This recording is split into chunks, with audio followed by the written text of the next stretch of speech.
Oi pessoal, tudo bem com vocês? Esse é mais um vídeo do canal Oficina de Espiritualidade e nele continuamos o debate, em sua parte final, sobre o futuro do Espiritismo. No primeiro vídeo, nós falamos como o processo vai acontecer baseado no pensamento de Allan Kardec. No segundo vídeo, nós sugerimos algumas reflexões a respeito dos instrumentos que vão fazer esse processo acontecer. Tanto o link do primeiro vídeo quanto do segundo vídeo estão aqui abaixo nos comentários. Eu sugiro que depois que você veja esse vídeo, você veja também o vídeo, a primeira parte, a segunda parte, para que você entenda de uma forma mais global aquilo que eu quis estabelecer a respeito do futuro do Espiritismo, nessa série que eu gravei no canal.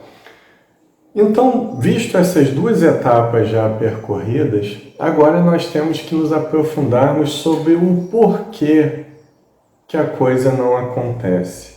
Já vimos que ela vai acontecer e como vai acontecer, que o Espiritismo vai se transformar numa crença geral e que nós precisamos desenvolver o livre pensamento e o pensamento sistêmico para chegarmos a esse nível de crença geral, em termos de doutrina espírita, mas falta ainda nós falarmos um pouco de forma aberta, objetiva, mas respeitosa, sobre o porquê a coisa está tão devagar. Porque a meu ver, o movimento espírita ainda caminha em alguns aspectos, em alguns está bastante satisfatório, mas em outros eu vejo que realmente a coisa não anda. A coisa está impregnada ainda de uma influência dogmática, por assim dizer. E a partir daí eu estabeleço alguns alicerces, alguns argumentos para demonstrar o porquê que eu acho que a coisa ainda não está a níveis transformacionais como deveria. Allan Kardec, os espíritos disseram a Allan Kardec, lá naquela questão que lemos no primeiro vídeo, a respeito do espiritismo se transformando numa crença geral, que ele teria que enfrentar tanto os conflitos externos, que viessem as perseguições externas, quanto os conflitos internos. Ambos, os externos e os internos, promovidos pelo interesse pessoal, o despeito, a inveja, mas, sobretudo, o interesse de evidenciar a sua personalidade. E isso, inclusive, de pessoas que estão dentro do movimento espírita, que por atavismo, que por ancestralidade, que por tendências trazidas de outras experiências reencarnatórias, adoram estar em evidência, adoram demonstrar, não dizem diretamente, mas adoram demonstrar que a opinião delas é o suprassumo, adoram demonstrar que a verdade que elas pregam é absoluta, que a mediunidade delas, as informações trazidas através da mediunidade delas são absolutas, quando na verdade isso é uma grande ilusão.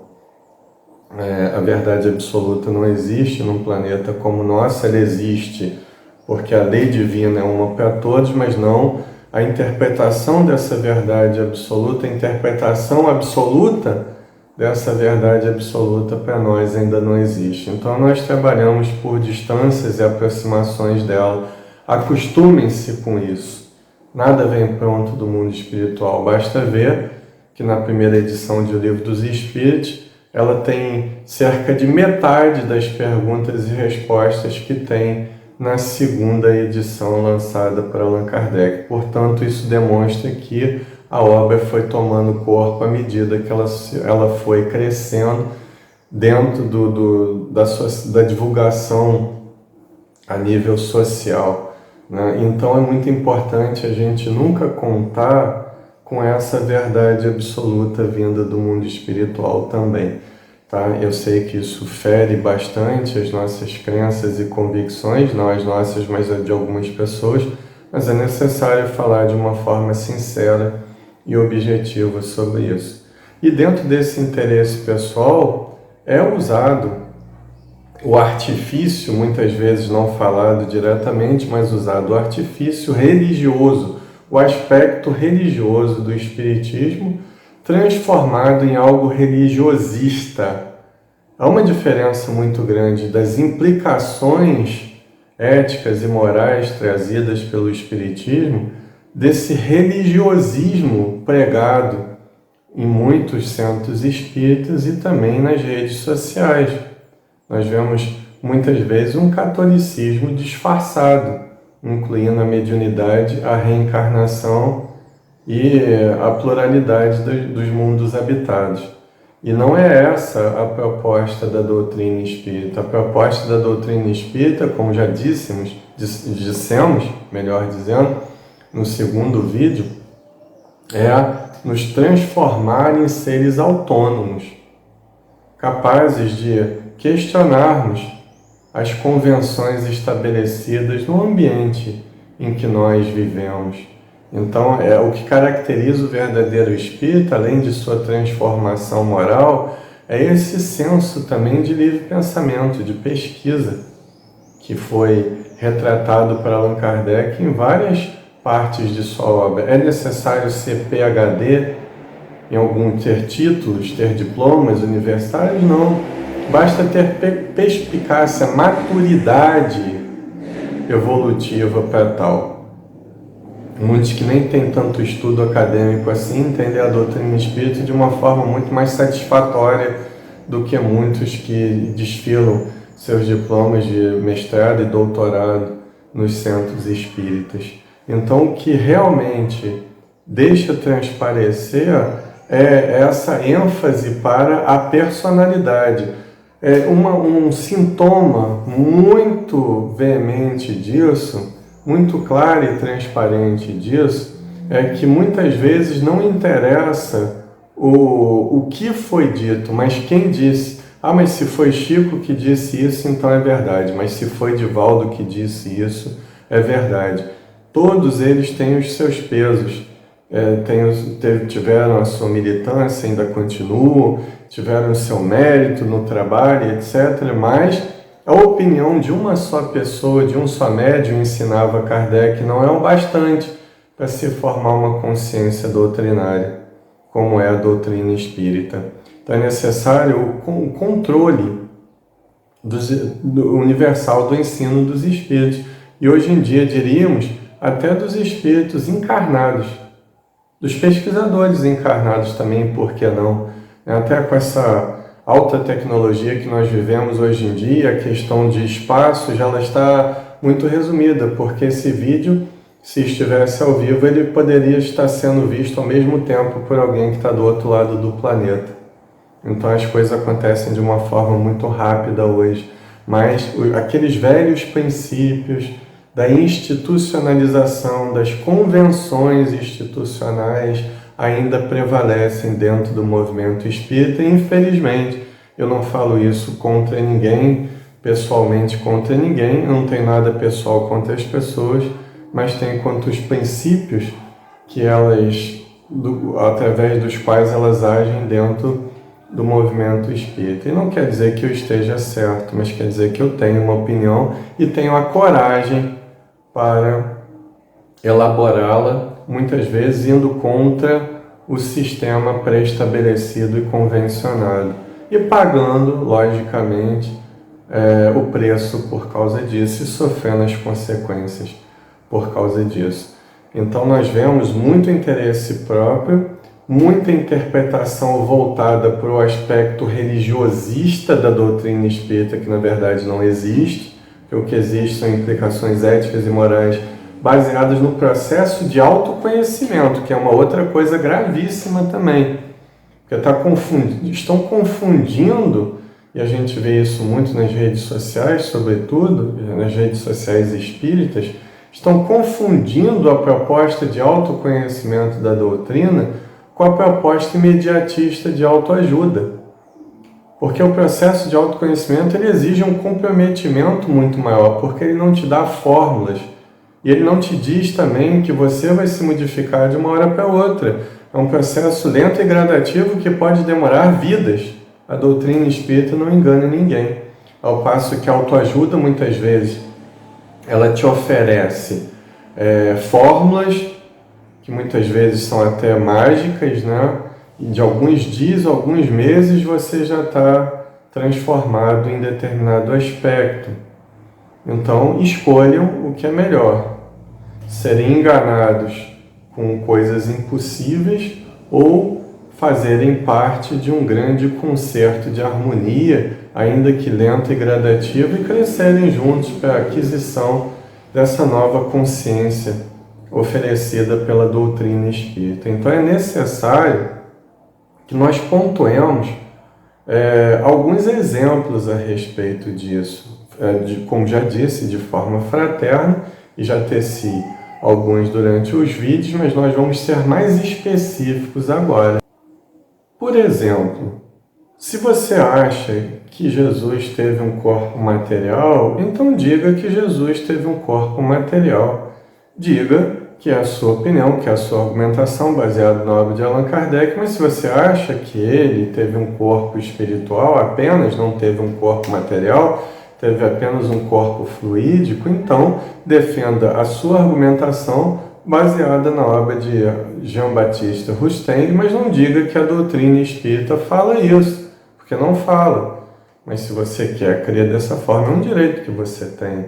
Se você acha que você está pagando por erros cometidos em outras vidas, é um direito que você tem, mas a doutrina espírita não diz isso. Ela diz que simplesmente existe o mecanismo da lei de causa e efeito, mas que ele tem como função equilibrar a justiça com a compaixão divinas. Deus não pune, mas também não premia quem não merece. E é bom a gente crer, a gente ter a certeza disso para não se enganar quando desencarnar. Então, o Espiritismo não te vende ilusões. Ele não, por exemplo, ele não te fala que existem almas gêmeas que foram criadas uma para a outra, vivem se procurando e de vez em quando se encontram e outras vezes se afastam por punição, mas uma precisa da outra para complementar. O Espiritismo não fala em almas gêmeas, mas fala em almas afins. Eu sou completo, eu não preciso de ninguém para ser completo, ainda que eu precise viver em sociedade, porque o que falta em um é complementado no outro e vice-versa. Mas nós não precisamos de ninguém para encaixar em nós como se fosse uma peça de um quebra-cabeça que nos completasse. Então isso é uma outra quimera trazida mediunicamente ou não, e que só tende a meter as pessoas num lamaçal sem fim em termos de relacionamento. E eu poderia aqui citar várias outras situações que acontecem tanto na literatura mediúnica quanto não mediúnica, que se afastam da proposta geral de Allan Kardec, da obra de Allan Kardec. Então a consciência que tem que ser formada é que a obra de Allan Kardec é um modelo, apesar de não ser completa, apesar de precisar ser debatida em muitos pontos ainda, mas ela é o sustentáculo, ela é o alicerce. A gente tem que aprender a estudar e a pesquisá-la antes de mais nada. Médiuns, como já disse, eles têm muita importância em termos sociais, muitas vezes. Em termos mediúnicos, tem produções boas, mas ainda assim é a opinião do espírito que ditou a obra e é a opinião, muitas vezes, do médium que interferiu animicamente nela, porque há essa possibilidade também. Isso tudo tem que ser avaliado ponto a ponto, e cada caso é um caso. Mas o que eu queria dizer é que o principal obstáculo para atingirmos essa consciência de crença geral, para que o Espiritismo se transforme num maior de idade perante o mundo, falta essa consciência de unidade na diversidade, falta essa consciência de que nós precisamos ir ao encontro do diferente sem perder a nossa identidade e com autonomia para pensar livre da convenção que o grupo faz para a gente. Essa é a proposta desse vídeo. Mostrar que nós podemos, como individualidade, crescermos mais sem estarmos à sombra das opiniões alheias. Você pode estudar, você pode pesquisar, vai continuar precisando de fonte, vai continuar precisando ler outras fontes, vai precisar continuar conversando com outras pessoas, sem ser autossuficiente. Você tem autonomia para isso e a exerça, porque esse é o caminho que na coletividade vai transformar a doutrina espírita numa crença geral.